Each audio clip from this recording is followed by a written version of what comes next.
aborokiwa bagendrete n'emirobirio yabo y'ekisemi ase etamo ya kabere nigo bona aborokia babiri bagwesokia na kuburia serikali wetira ase wizara y'ekisemi ebeke emirobirio yokobwatoka chibesa gochia ase chisukuru ao erikoenekia buna aborokia abaiga aborokiwa n'emirobirio yonse ase chisukuru nkogenderera ase enchera ere engia nande monokero ense egendrete kwarigania akobwatira koboko omirobirio omuya wa masomo CBE.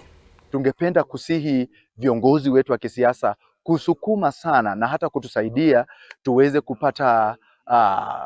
ile capitation ambayo inahitajika katika shule zetu, kwa sababu utapata ule mgao ambao ulistahili kutumwa muhula wa kwanza ulitumwa tu kiasi fulani, labda 50%. Tamu ya pili imeanza, pia ni kiasi tu kidogo ambacho kimetumwa, na unajua labda wazazi wanavutwa sana hapa na pale kwa sababu ya nyakati ngumu za kiuchumi. Kwa hivyo tungependa ile subsidized education iweze kutimia kwa